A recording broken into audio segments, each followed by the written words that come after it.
Hello all welcome to rise up. 2026 UPSC എക്സാമിനേഷന്റെ notification February മന്തിൽ വരുന്ന UPSC അറിയിച്ചിട്ടുണ്ട്.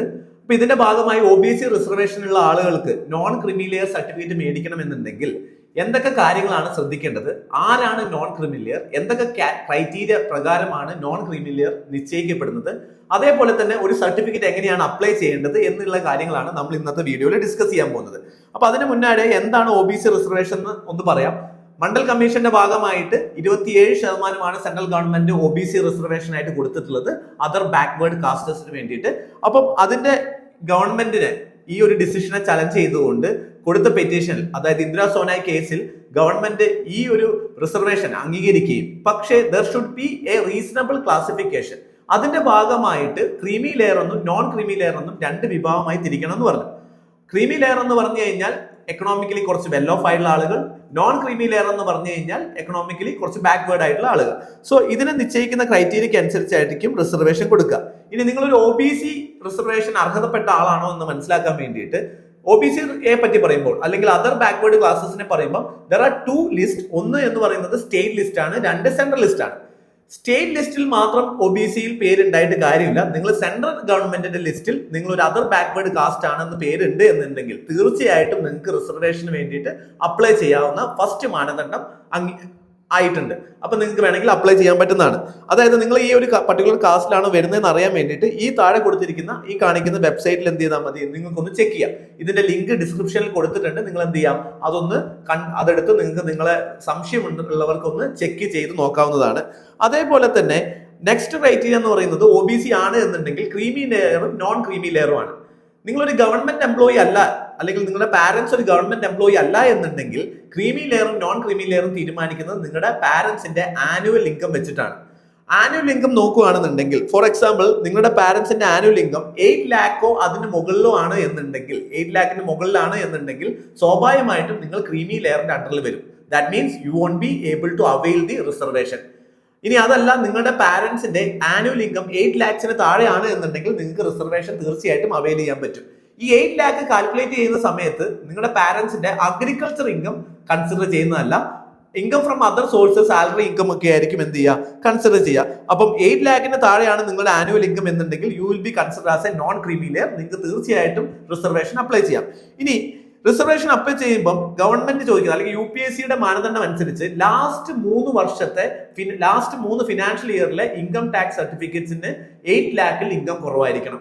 ഫോർ എക്സാമ്പിൾ നിങ്ങൾ ഇൻകം ടാക്സ്, നിങ്ങളുടെ പാരന്റ്സ് ഇൻകം ടാക്സ് ഫയൽ ചെയ്യുന്ന ആളുകളാണ് എന്നുണ്ടെങ്കിൽ ലാസ്റ്റ് 3 ഇയേഴ്സ്, ദാറ്റ് മീൻസ് 2026 നിങ്ങൾ അപ്ലൈ ചെയ്യുന്നുണ്ടെങ്കിൽ 2024 to 2025 ഫിനാൻഷ്യൽ ഇയർ, അതുപോലെ തന്നെ 2023 to 2024 financial year, 2020 to 2023 financial year, ഈ 3 ഫിനാൻഷ്യൽ ഇയറിലും 8 ലാക്കിൽ താഴെയാണ് നിങ്ങളെ ഇൻകം എന്നുണ്ടെങ്കിൽ തീർച്ചയായിട്ടും നിങ്ങൾക്ക് non creamy layer certificate apply ചെയ്യാം. ഇനി ഇൻകം ടാക്സിൽ അടയ്ക്കാത്ത അല്ലെങ്കിൽ ഇൻകം ടാക്സ് ഫയൽ ചെയ്യാത്തവരാണ് നിങ്ങളെങ്കിൽ, ഇൻകം കുറവുള്ള ആളുകളാണെന്നുണ്ടെങ്കിൽ തീർച്ചയായിട്ടും ഈ സർട്ടിഫിക്കറ്റ് ആവശ്യമില്ല.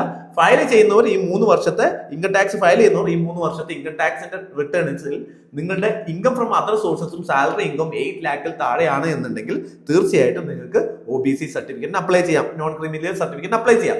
ഇനി ഈ സർട്ടിഫിക്കറ്റിന്റെ വാലിഡിറ്റി എത്രയാണെന്നുള്ളതാണ് ഒരുപാട് പേരുടെ സംശയം.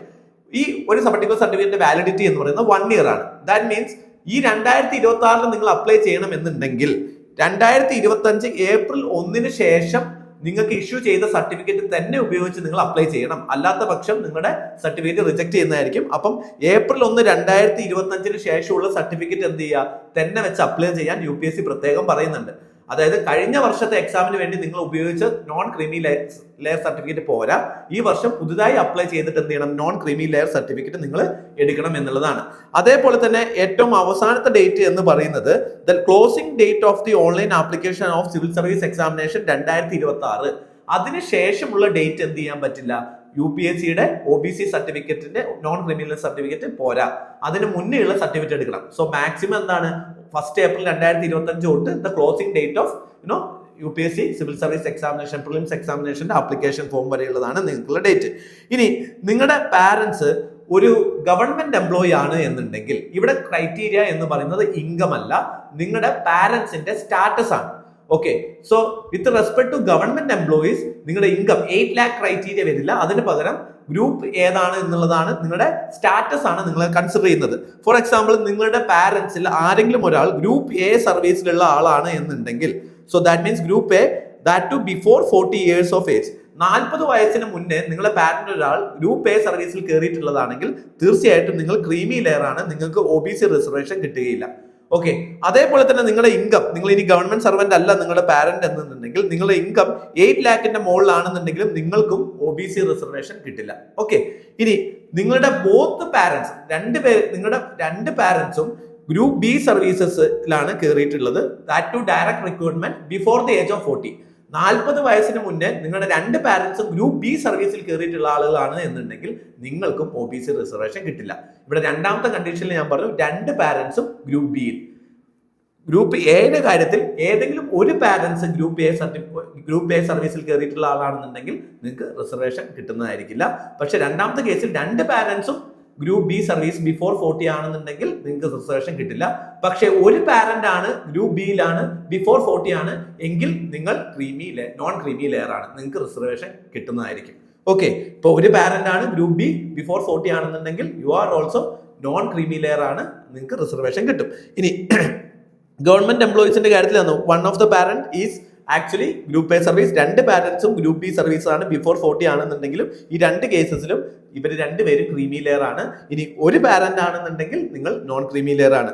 ഇൻ കേസ് ഓഫ് പ്രൊമോഷന്റെ കാര്യത്തിൽ വരുവാണെന്നുണ്ടെങ്കിൽ നിങ്ങളുടെ പാരന്റ്സ് ഗ്രൂപ്പ് ബിയോ സർവീസിൽ കയറി 40 വയസ്സിന് മുന്നേ ഗ്രൂപ്പ് എ സർവീസിലേക്ക് നിങ്ങളെ പ്രൊമോട്ട് ചെയ്തിട്ടുണ്ടെങ്കിൽ, നിങ്ങളുടെ പാരന്റ് 40 വയസ്സിന് മുന്നേ 40 വയസ്സോ 40 വയസ്സിന് മുന്നെയോ ഗ്രൂപ്പ് എ സർവീസിലേക്ക് കയറിയിട്ടുണ്ട് എന്നുണ്ടെങ്കിൽ, പ്രൊമോട്ടഡ് ആയിട്ടുണ്ടെന്നുണ്ടെങ്കിൽ നിങ്ങളും ക്രീമി ലെയർ ആണ്, റിസർവേഷൻ കിട്ടില്ല.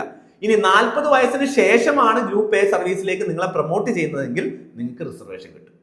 ഓക്കെ, സപ്പോസ് നിങ്ങളുടെ പാരന്റ്സിൽ ആരെങ്കിലും ഒരാൾ കൺഫേർഡ് ആയിട്ട് IAS IPS ഫോർ എക്സാമ്പിൾ 45-ാം വയസ്സിൽ കിട്ടുകയാണെന്നുണ്ടെങ്കിലും നിങ്ങൾ നോൺ ക്രീമി ലെയർ ആണ്. ഓക്കെ, അപ്പൊ 40 വയസ്സിന് മുന്നേ ആണ് പ്രൊമോട്ട് ചെയ്യുന്നതെങ്കിൽ നിങ്ങൾക്ക് എന്ത് ചെയ്യില്ല, നിങ്ങൾക്ക് റിസർവേഷൻ കിട്ടില്ല. അതേപോലെ തന്നെ reservation after the age of 40 their children are entitled to the reservation benefit. 40 വയസ്സിന് ശേഷമാണെന്നുണ്ടെങ്കിൽ നിങ്ങൾക്ക് എന്ത് ചെയ്യും, റിസർവേഷൻ കിട്ടും. ഓക്കെ, അപ്പൊ റിസർവേഷന്റെ ഏജിന്റെ പ്രൊമോഷന്റെ കാര്യത്തിൽ റിസർവേഷന്റെ കട്ട് ഓഫ് ഏജ് വരുന്നത് 40 വയസ്സാണ്. 40 വയസ്സിന് മുന്നേ ഗ്രൂപ്പ് എ സർവീസിലേക്ക് പ്രൊമോട്ടഡ് ആയിട്ടുണ്ടെങ്കിൽ കിട്ടില്ല. 40 വയസ്സിന് ശേഷമാണ് പ്രൊമോട്ടഡ് ആയിട്ടുണ്ടെങ്കിൽ എന്തായാലും നിങ്ങൾക്ക് OBC റിസർവേഷൻ കിട്ടും. ഇനി PSUകളിൽ വർക്ക് ചെയ്യുന്ന ആളുകൾക്കും അതേപോലെ തന്നെ നാഷണലൈസ്ഡ് ബാങ്കിൽ വർക്ക് ചെയ്യുന്ന ആളുകൾ, ഇൻഷുറൻസ് സെക്ടറിൽ വർക്ക് ചെയ്യുന്ന ആളുകളാണ് എന്നുണ്ടെങ്കിൽ, ഇപ്പോൾ ഫോർ എക്സാമ്പിൾ PSUസിന്റെ കാര്യത്തിൽ നിങ്ങൾ എക്സിക്യൂട്ടീവ് ലെവൽ പോസ്റ്റിലാണ് വർക്ക് ചെയ്യുന്നതെങ്കിൽ this is consider as equal to group A service. That means you are a creamy layer, നിങ്ങൾക്ക് റിസർവേഷൻ കിട്ടില്ല. നാഷണലൈസ്ഡ് ബാങ്കിലാണെങ്കിൽ junior management grade scale 1 and എബോയിലാണ് നിങ്ങളുടെ പാരന്റ്സ് വർക്ക് ചെയ്യുന്നതെങ്കിൽ അവിടെയും ഇത് ഗ്രൂപ്പ് എ സർവീസസ് ആയി ക്രൈറ്റീരിയ ആയിട്ട് കണക്കാക്കും. നിങ്ങൾ ക്രീമി ലെയർ ആയിട്ടായിരിക്കും കണക്കാക്കുക, റിസർവേഷൻ നിങ്ങൾക്ക് ലഭിക്കുന്നതല്ല. അതേപോലെ തന്നെ ഇവിടെ ഇൻകത്തിന്റെ കാര്യം വരുന്ന സമയത്ത് ഇവിടെ കാൻഡിഡേറ്റിന്റെ ഇൻകത്തിന് എന്തെങ്കിലും ബാധിക്കുമോ എന്നുള്ളതാണ്. ഫോർ എക്സാമ്പിൾ, കാൻഡിഡേറ്റിന് ഇപ്പൊ കോടിക്കണക്കിന് ഇൻകം ഉണ്ടെങ്കിൽ പോലും OBCന്റെ റിസർവേഷന് പരിഗണിക്കുന്നത് പാരന്റ്സിന്റെ ഇൻകം മാത്രമാണ്. അപ്പൊ കാൻഡിഡേറ്റിന്റെ ഇൻകം ഒരിക്കലും OBC റിസർവേഷനെ ബാധിക്കുന്നില്ല. Suppose you have 10 crores per ആനും നിങ്ങൾക്ക് റവന്യൂ ഉണ്ട്, നിങ്ങളുടെ പാരന്റ്സ് 8 lakhൽ താഴെയാണ് റവന്യൂ ഉണ്ട് എന്നുണ്ടെങ്കിൽ നിങ്ങൾക്ക് തീർച്ചയായിട്ടും നോൺ ക്രീമി ലെയർ സർട്ടിഫിക്കറ്റ് മേടിച്ച് നിങ്ങൾക്ക് റിസർവേഷൻ കിട്ടുന്നതായിരിക്കും. സോ ഇതാണ് ബേസിക്കലി ഗവൺമെന്റ് ഉദ്യോഗസ്ഥരെ സംബന്ധിച്ചോളം ഉള്ള റിസർവേഷന്റെ ക്രൈറ്റീരിയ. ഇനി OBC സർട്ടിഫിക്കറ്റ് ആർക്കൊക്കെ ഇഷ്യൂ ചെയ്യാൻ പറ്റുമെന്നുള്ളതാണ്. സ്വാഭാവികമായിട്ടും ഒരുപാട് പേര് UPSC കൊടുത്തിട്ടുണ്ട്. District magistrate, additional district magistrate, collector, ഇവർക്കൊക്കെ ഇഷ്യൂ ചെയ്യാം. കേരളത്തിനെ സംബന്ധിച്ചോളം തഹസിൽദാർ ആയിരിക്കും ഇഷ്യൂ ചെയ്യാം. അപ്പം ഈ സർട്ടിഫിക്കറ്റ് കിട്ടാൻ വേണ്ടി നിങ്ങൾ എന്താ ചെയ്യേണ്ടതെന്ന് വെച്ച് കഴിഞ്ഞാൽ OBC സർട്ടിഫിക്കറ്റിന്റെ ഒരു ഫോം UPSCയുടെ നോട്ടിഫിക്കേഷന്റെ കൂടെ അറ്റാച്ച് ചെയ്തിട്ടുണ്ട്. സോ ഈ ഫോമാണ് നിങ്ങൾ ഫില്ല് ചെയ്ത് കൊടുക്കേണ്ടത്. പക്ഷേ ഈ ഫോമിൽ നിങ്ങളല്ല ഫില്ല് ചെയ്യേണ്ടത്, ഇത് തഹസിൽദാറാണ് ഫില്ല് ചെയ്യേണ്ടത്. കേരളത്തെ സംബന്ധിച്ചോളം നിങ്ങൾ ഡിജിറ്റലായിട്ട് ഒന്നെങ്കിൽ ഈ ഡിസ്ട്രിക്ട് ആപ്പിലോ അല്ലെങ്കിൽ നിങ്ങൾ ഏതെങ്കിലും അക്ഷയ സെന്റർ വഴിയോ നിങ്ങൾക്ക് അപ്ലൈ ചെയ്യാവുന്നതാണ്. അവിടെ ചെന്ന് കഴിഞ്ഞാൽ നിങ്ങൾക്ക് തീർച്ചയായിട്ടും അവർ ബാക്കിയുള്ള കാര്യങ്ങൾ ചെയ്തോളും. അപ്പൊ ഇത് ഡിജിറ്റൽ ആയിട്ടുള്ള സർട്ടിഫിക്കറ്റ് ആയിട്ടായിരിക്കും നമുക്ക് വരിക. ആ ഡിജിറ്റൽ സർട്ടിഫിക്കറ്റ് അപ്ലൈ ചെയ്താൽ മതി. അപ്പൊ ഇതിനകത്ത് തീർച്ചയായിട്ടും ഏത് കാറ്റഗറിയിലാണ് നിങ്ങൾ സെൻട്രൽ ഗവൺമെന്റിന്റെ ലിസ്റ്റിൽ ഏത് കാറ്റഗറി, ഏത് OBC ക്ലാസ്സിലാണ് വരുന്നതെന്ന് അതിൽ മെൻഷൻ ചെയ്തിട്ടുണ്ടാവും. ആ മെൻഷൻ ചെയ്തതും ഇവിടെ ഫില്ല് ചെയ്യണം.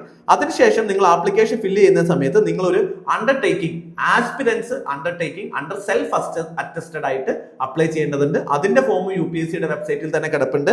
ഇത് നിങ്ങൾ ഫില്ല് ചെയ്യേണ്ടതാണ്. നിങ്ങളുടെ പേര്, വീട്ടുപേര്, വില്ലേജ്, ഡിസ്ട്രിക്ട്, സ്റ്റേറ്റ്, ഇതൊക്കെ എന്ത് ചെയ്യുക, നിങ്ങളൊരു ഡിക്ലറേഷൻ എഴുതി സ്വയം ഒപ്പിട്ട് നിങ്ങൾ എന്ത് ചെയ്യുക, ഇത് സ്കാൻ ചെയ്ത് അപ്ലൈ ചെയ്യുന്നതാണ്. ഇനി OBC സർട്ടിഫിക്കറ്റ് അപ്ലൈ ചെയ്യാൻ എന്തൊക്കെ ഡോക്യുമെന്റ് വരണം? തീർച്ചയായിട്ടും നിങ്ങൾക്ക് SLC ബുക്ക് കൊടുക്കേണ്ടതാണ്, നിങ്ങളുടെ SLC ബുക്ക്. അതേപോലെ തന്നെ നിങ്ങളുടെ പാരന്റ്സിന് SLC ബുക്ക് ഉണ്ടെങ്കിൽ അതും കൊടുക്കുക.